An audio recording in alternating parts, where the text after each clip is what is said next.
Bienvenidos a nuestra última hora de clase de esta semana número 5, que es 10 de noviembre. Ya estamos allí tocando la Navidad prácticamente. El frío nos está ayudando a eso. Fíjense, estamos viendo entonces un modelo que nos permite entender cómo funciona la economía en su conjunto. Estamos diciendo que el centro de todo es hacer transacciones económicas, es decir, intercambio de bienes y servicios por dinero. ¿Por qué? Porque todos los individuos somos unos homo sapiens económicos y necesitamos satisfacer nuestras necesidades. Y para satisfacer nuestras necesidades, pues entonces tiene que haber un grupo organizado de productores que se encarguen de generar la producción y el ingreso, y ese ingreso se redistribuye. Una parte va para el consumo y otra parte va para el ahorro. Eso hace que exista un sector financiero que canaliza ese ahorro, ¿verdad? Y ese ahorro lo presta a las empresas para que puedan invertir, y esa inversión es la que permite que vuelva a generarse mayores niveles de ingreso en el futuro. O sea, está todo conectado, ¿sí? Están todas las piezas engranando, y al final esas piezas lo que son actores económicos tomando decisiones económicas. Entonces, tenemos ese gran núcleo ahí de hogares y empresas como el centro de la cosa, y tenemos gravitando alrededor de ellos al sector público, que tiene que estar allí haciendo la actividad de eficiencia, de equidad y de estabilidad para que la cosa funcione bien. Tenemos al sector financiero haciendo la función que les dije de captar el ahorro y canalizarlo hacia las empresas en una dinámica que se llama intermediación financiera.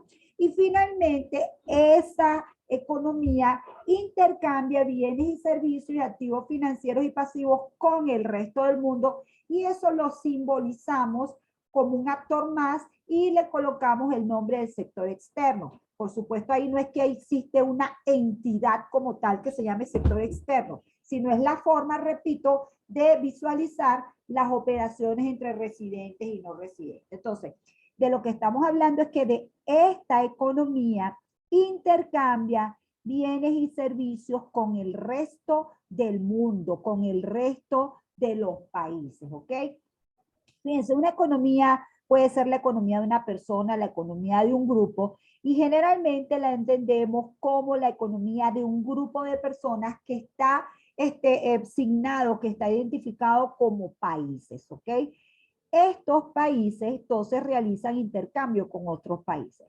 Ojo que aquí estamos hablando de operaciones de residencia, porque resulta que lo que nos interesa es el Homo sapiens económicos que está aquí. No importa si nació en este país o no, lo que importa es que en este país hizo toda la normativa legal, porque aquí paga sus impuestos, aquí instaló su hogar y aquí tiene su interés económico. ¿Okay? Entonces, este residente de este país hace relaciones de comercio con el resto de los países. Entonces, ¿qué es lo primero que tenemos que saber?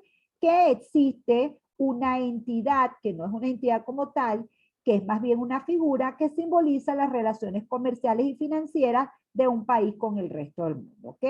Las relaciones comerciales se dan por el intercambio de bienes y servicios. La venta de bienes y servicios de las empresas nacionales a los extranjeros lo vamos a llamar exportaciones, y tenemos que identificarlos con la letra X, ¿ok? En tanto que la compra de bienes y servicios de los nacionales, la compra de bienes y servicios nacionales por parte de los extranjeros se conoce como importaciones, y lo tenemos como una M, ¿ok? Aparte del movimiento de mercancía, de bienes y servicios, existe el movimiento de personas, porque las personas viajan por turismo, por estudios y por trabajo, de manera que eso también forma parte de los intercambios, ¿ok? Luego resulta que usted puede comprar acciones en el resto del mundo, que usted puede comprar divisas, es decir, monedas de otros países distintas al suyo. Usted puede tener una cuenta de ahorro en un depósito extranjero. Igual un no residente puede tener una cuenta de ahorro en la economía local.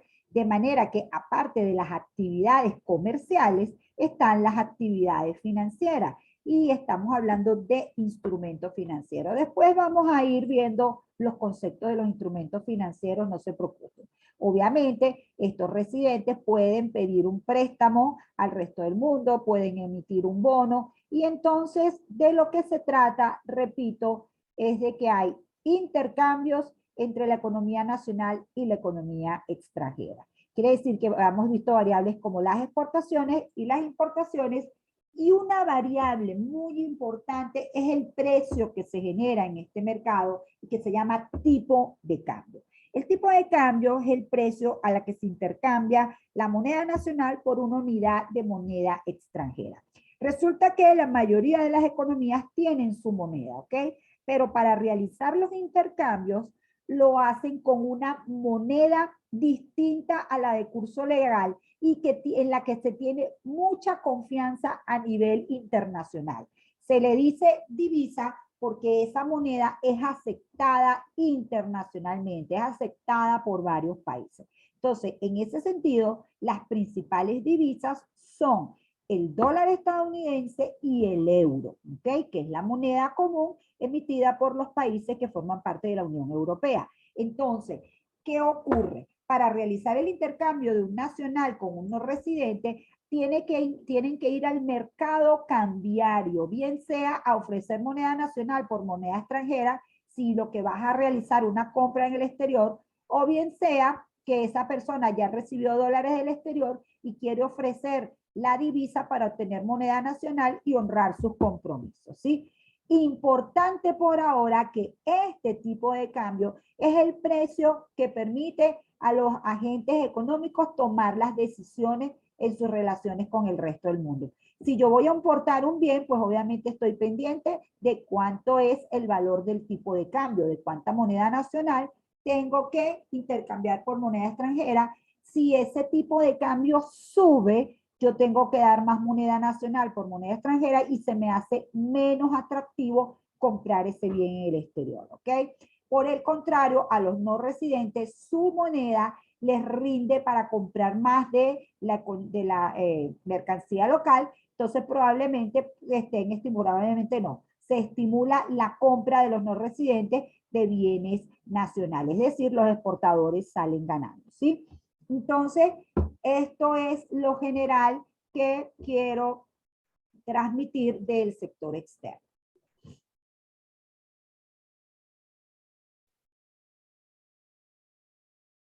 Y volver al flujo circular de la renta. Yo soy súper amante de los esquemas, aparte de ser economista, y como saben, toda la formación la racionalizamos en gráficas para que el impacto visual sea mucho mayor.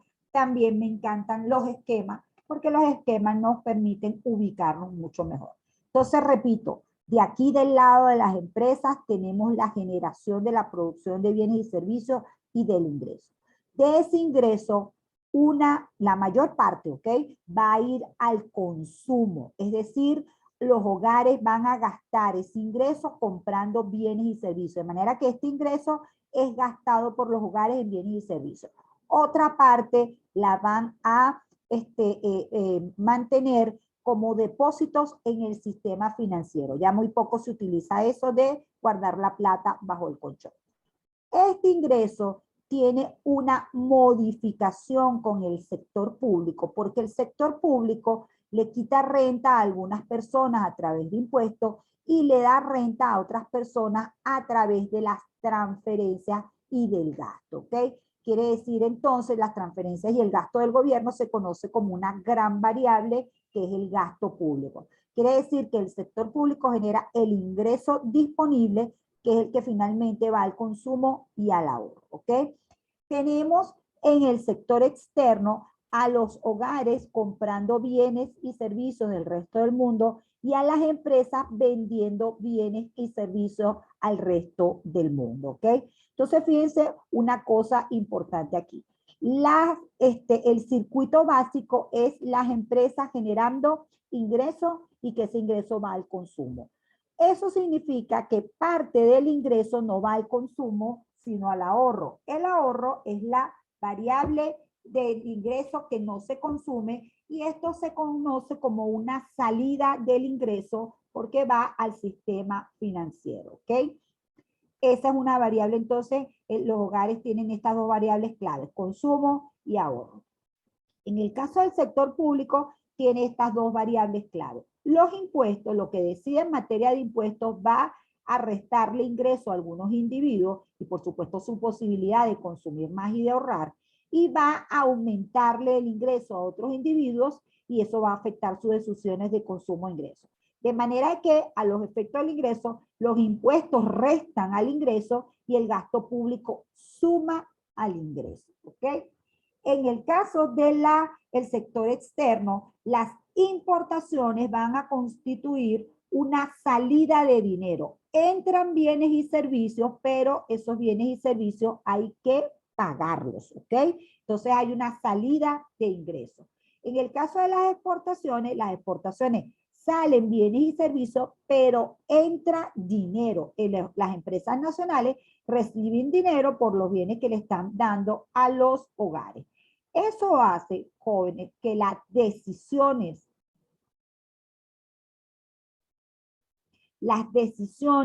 que tomen los hogares, las empresas, el gobierno y los extranjeros tengan un impacto en el mercado consolidado. Es decir, se genere, por un lado, la producción, por otro lado, la demanda agregada, y entonces del lado de la producción tengamos que esa variable se calcula a través del Producto Interno Bruto, y por el lado de la demanda tengamos la variable consumo, que es la compra de bienes y servicios de los hogares, el gasto del gobierno, que son esas erogaciones, esas salidas de dinero que hace el gobierno. Este que está aquí incluye solamente la compra de insumos y el pago de empleados públicos, porque esos son los principales renglones que le permiten al gobierno generar bienes públicos, ¿ok? En el caso de las transferencias, van a estar incluidas aquí en el consumo, ya forman parte del ingreso que tienen los hogares que recibieron el ingreso. Luego tenemos la variable inversión, que tiene que ver con el gasto que hacen las empresas en maquinaria y equipos para mantener o aumentar su stock de capital, ¿ok? Y entonces esta variable I, ojo, nunca en la vida me la van a confundir con ingreso, es inversión y corresponde a las empresas, ¿ok? Y luego van a haber unas transacciones con el resto del mundo, que a este nivel solamente estamos hablando de las exportaciones menos las importaciones. ¿Por qué las importaciones van restando? Bueno, porque nosotros lo que queremos saber es cuánto fue la producción nacional, ¿ok? Estas importaciones que están aquí, que las pudo haber realizado los hogares, el gobierno o las empresas, son importaciones de bienes finales, son importaciones de insumos y son importaciones de maquinaria y equipo, ¿ok? Si yo paso esta M para acá, estaría con signo positivo y estaríamos hablando de la oferta total de la economía, incluido bienes importados y bienes nacionales. Pero generalmente no hacemos eso, pasamos las importaciones con signo negativo para el otro lado de la igualdad y dejamos los bienes nacionales aquí solitos, y estos son los destinos que tuvieron los bienes nacionales. Inclusive, como estas son las transacciones con el sector externo, a las exportaciones se le restan las importaciones y también se tiene una variable consolidada que se llama balanza comercial o exportaciones netas, ¿ok?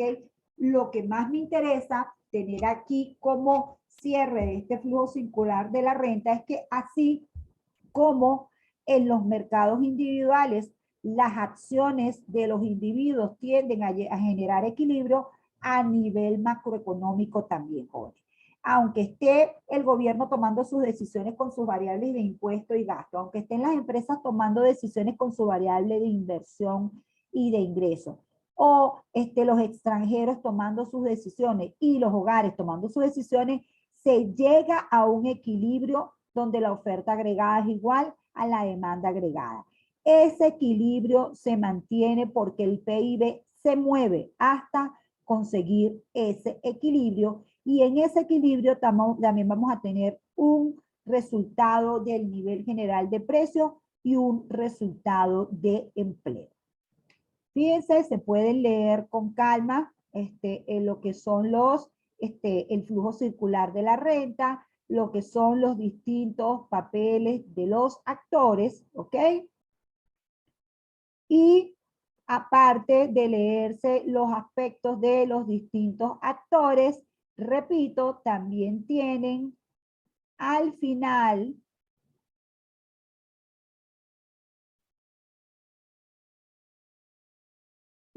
los conceptos de las variables macroeconómicas. Ven cómo aparece la variable PIB como el valor total de la producción de bienes y servicios finales dentro del territorio nacional durante un periodo de tiempo determinado, generalmente un trimestre o un año, y así están todas las variables.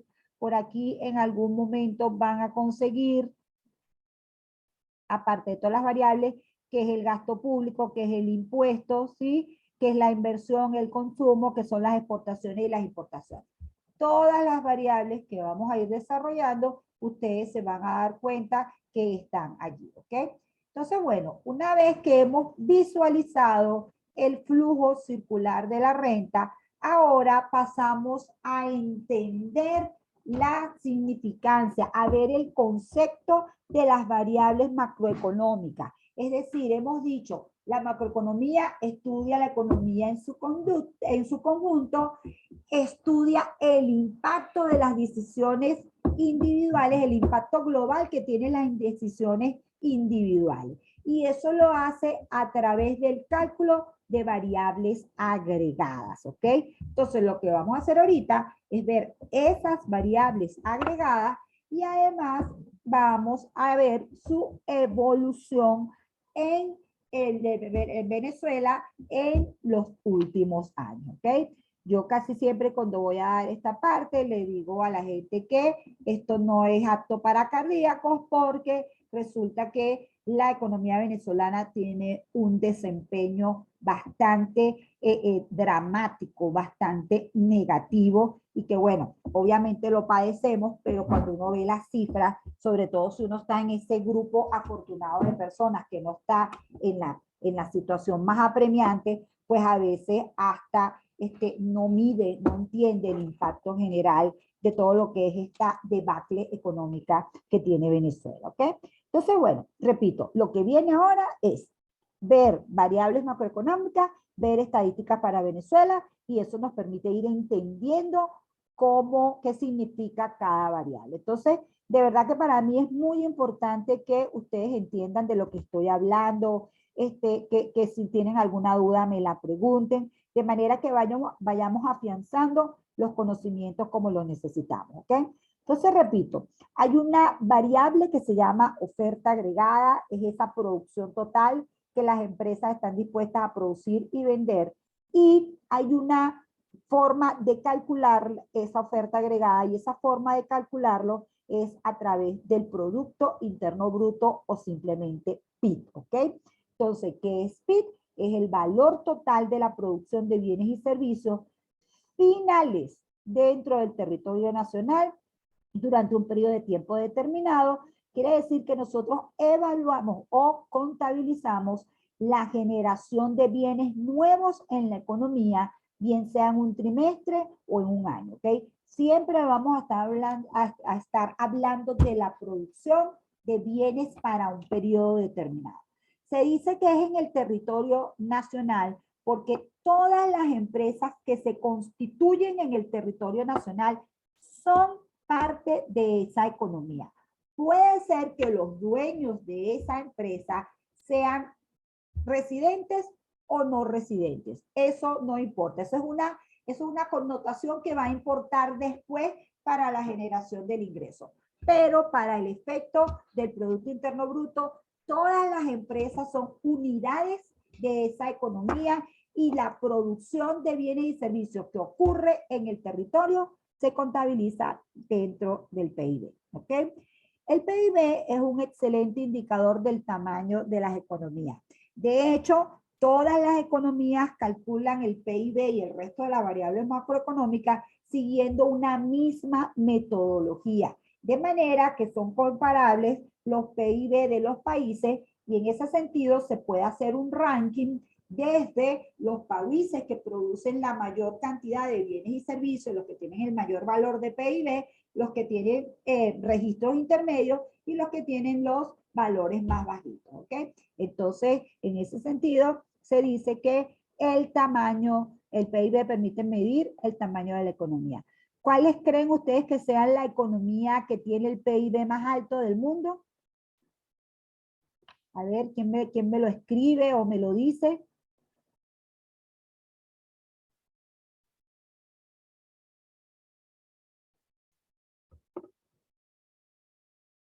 ¿Cuál creen ustedes que sea la economía más grande del mundo? ¿Creen que, que el ser la economía que produce más bienes y servicios le dé un peso preponderante a nivel geopolítico? China. China es la segunda y está trabajando durísimo para ser la primera en un futuro no muy lejano. Pero la primera no es China. A ver, ¿cuál sería si no es China? ¿Cuál es la otra grande, grande?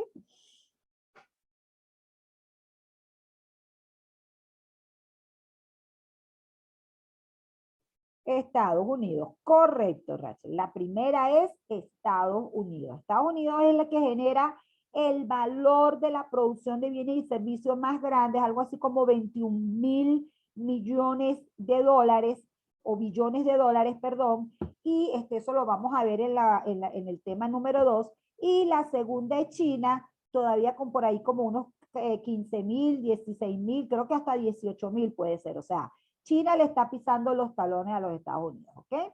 Entonces, bueno, eso es lo que tiene que ver con el PIB. Fíjense, una cosa importante que siempre me gusta destacar, esto de bienes finales tiene que ver con que todas las empresas producen algún bien final. Si ese bien es utilizado por otras empresas como insumo, a esa empresa se le restan los insumos que le compró y se le aporta su valor final. Es decir, siempre se tiene en cuenta que son los bienes producidos por cada una de las empresas. Es decir, para esa empresa tiene que ser un bien que ya no va a tener más transformaciones y que ella lo pone a la venta, ¿ok? Quiere decir entonces que existen unos bienes finales y unos bienes intermedios. ¿Cuáles son los bienes finales? Los que ya han sufrido las transformaciones necesarias. ¿Cuáles son los bienes intermedios? Que deben sufrir nuevas transformaciones antes de ir al consumo o al capital. Toda empresa que utilice un bien para generar otro bien, lo está utilizando como insumo, ¿ok? Y eso, repito, se hace el ajuste. De manera que esto de valor agregado tiene que ver con que cada empresa aporta con su actividad económica una fracción al ingreso, ¿ok? Entonces, bueno, veamos qué ha pasado con la economía venezolana.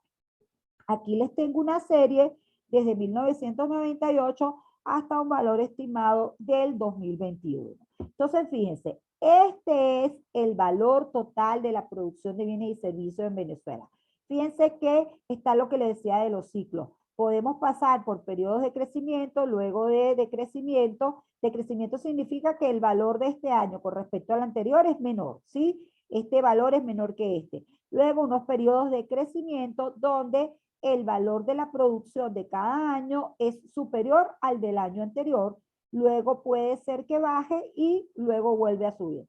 Fíjense que esto significa que en el año 98 la economía venezolana a precios constantes producía algo así como unos 420.000 millones de bolívares a precio de 1997 y con sus altibajos hasta el año 2013 estaba produciendo 622.339 millones de bolívares. Es decir que con sus altibajos, pero la tendencia era creciente. A partir del 2014 empieza a registrar tasas de crecimiento negativas. Esta es la variación del PIB, ¿sí? Esto es la tasa de crecimiento, que en este caso es de crecimiento negativo, ¿ok? Después les enseñaré a calcular esa tasa de variación, pero lo que da cuenta es que la economía fue haciéndose cada vez más chiquita. En vez de producir más bienes y servicios, se producían menos bienes y servicios, y al 2021 se estima que la producción de bienes y servicios sea apenas 136.332. ¿Eso qué significa? Que la economía ha pasado por un largo periodo de contracción económica que ya lleva 8 años.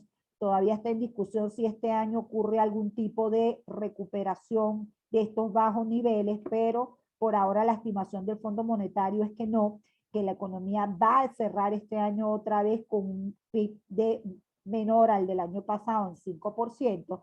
Y eso significa, jóvenes, que para el año 2021 la economía venezolana apenas es el 22% de lo que era en el año 2013. O sea, esto es una destrucción impresionante, sin precedentes en este continente, porque además pueden haber destrucciones tremendas, los hubo en Europa, pero habían razones de conflictos bélicos a gran escala, o por ejemplo en África ha habido situaciones de guerras civiles, de problemas de malaria, de una serie de factores adversos que no permiten a esas sociedades que se desarrollen, ¿ok?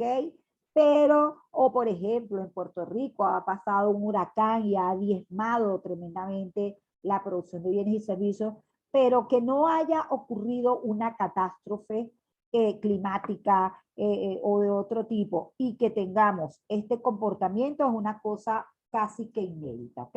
Entonces, bueno, esto ha llevado a una situación como la siguiente. En el año 2000, estamos hablando por aquí, Venezuela era la cuarta economía de América Latina, ¿ok? Estaban por delante México, Brasil y Argentina, y francamente el PIB de Argentina y el de Venezuela estaban muy cerquita, ¿ok? Casi que nos peleábamos el tercer lugar. En el año 2021 somos la 12ª economía, y por encima de nosotros están economías que apenas tienen 4 o 5 millones de habitantes, como son Costa Rica, Panamá y Uruguay. ¿Ok? Entonces, una situación, repito, bastante dramática. En esta gráfica vemos el nivel del PIB. En esta gráfica vemos la tasa de variación del PIB, es decir, este valor con respecto a este valor, este valor con respecto a este valor, este con respecto a este, ¿sí? Por eso es que ven que es una tendencia que fue positiva la tasa hasta por aquí más o menos el año 2013, y de allí para allá todas las tasas son negativas. Ha llegado a caer a tasas de 30%, fíjense este descalabro de aquí hasta aquí, y la última tasa de caída que tenemos aquí, esta, que por eso es que esto se ve más suavecito, es 5%, ¿ok? Entonces, esto es lo que llamamos crecimiento económico de corto plazo. El crecimiento económico de corto plazo se calcula con la variación porcentual de el PIB en términos reales, ¿ok? Entonces, bueno, eso es lo que tenemos que ha pasado con la oferta agregada en este país. Obviamente, si eso ha ocurrido con la oferta agregada, no podemos esperar del lado de la demanda, sino un descalabro del consumo, un tremendo crecimiento de la tasa de desempleo y en líneas generales una situación bastante dramática a nivel de la sociedad, ¿ok? ¿Están conmigo y ven esta lámina que dice índice de precios al consumidor? Esto se me movió un poco.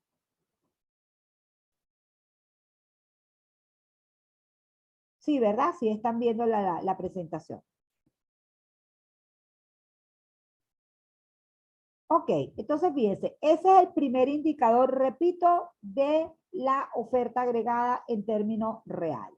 Luego hay un indicador del nivel general de precios y una forma de calcularlo es a través del índice de precios al consumidor. Entonces aquí les tengo unos conceptos que son importantes. Primero, así como existe un precio para cada mercado específico, a nivel macroeconómico se calcula un nivel general de precios.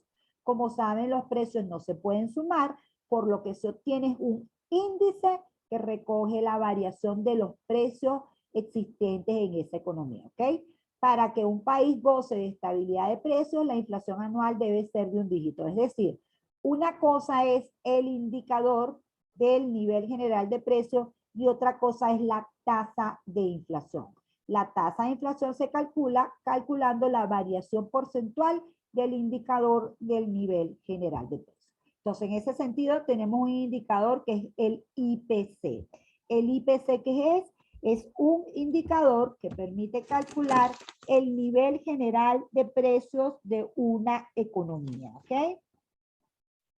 Mide el precio de una cesta fija de bienes y servicios comprada por un consumidor representativo en relación con la misma cesta del año base.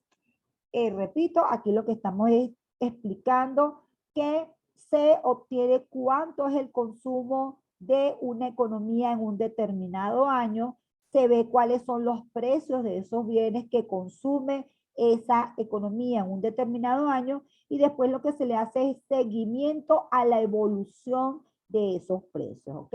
Entonces, fíjense, si este indicador, este índice que se calcula año tras año, tiene una variación porcentual positiva, se dice que esa economía tiene inflación, ¿ok? Por el contrario, si ese nivel general de precio de este año es menor al del año anterior, significaría que hay una variación porcentual negativa y eso se conoce como deflación, ¿ok? Entonces, como inflación tenemos que es la tasa de variación del nivel general de precio y que se define como el crecimiento continuo y generalizado de los precios de los bienes y servicios existente en una economía. Repito, IPC es el nivel general de precio. Inflación es la variación porcentual de ese nivel general de precio.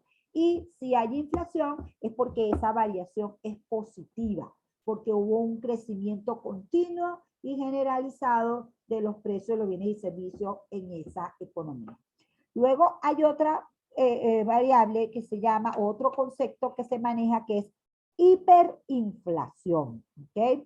Se refiere a una inflación muy elevada que deteriora dramáticamente el valor real de la moneda. Fíjense, el problema de la inflación es que como usted tiene su riqueza en dinero, ¿verdad? Y en activos valorados en ese dinero, en la medida que hay inflación, usted tiene pérdida de valor de su capacidad adquisitiva.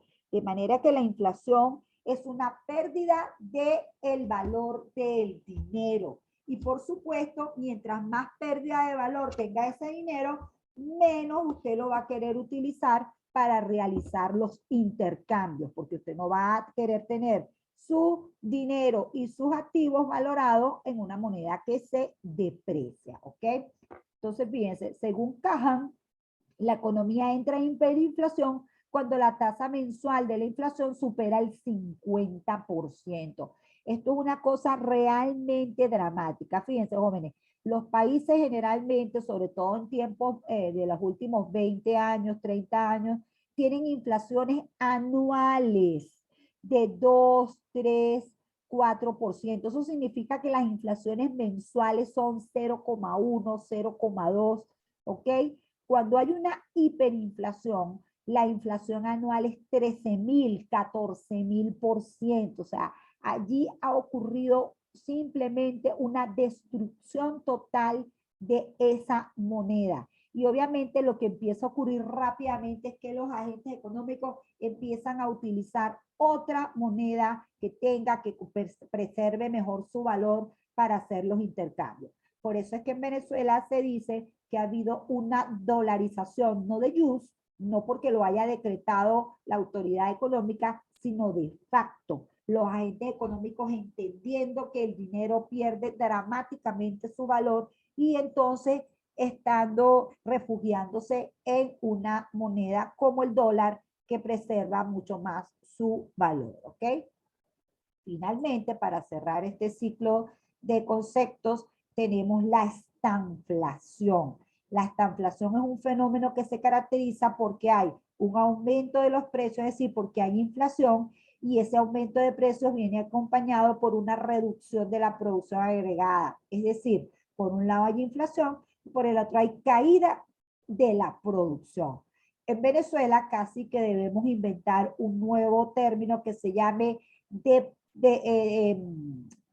la economía está en depresión, ¿ok? Una fuerte depresión, entonces depresión combinada con hiperinflación. Fíjense que es hasta difícil hacer un término que lo recoja, pero lo que quiero manifestar es que Venezuela no está en un periodo de estancamiento. Estancamiento son situaciones como estas que se prolongan un poco, sino en un periodo de una depresión aguda, ¿sí? De la actividad económica, es decir, mucho más grave que la recesión, y además está en un periodo de hiperinflación.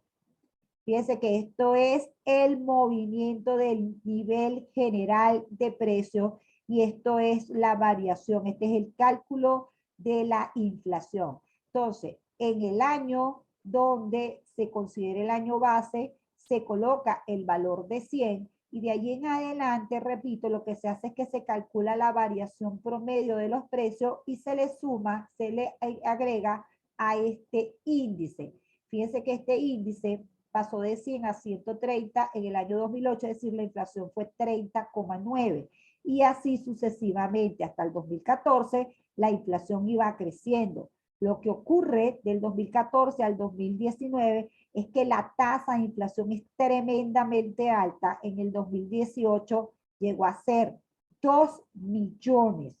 Hay otras, estas inflaciones son de sierra y otras que dan unos valores más bajos, pero igual lo que da cuenta es de un proceso de hiperinflación dramático en el que obviamente vamos a seguir hablando de él el miércoles que viene, ¿ok?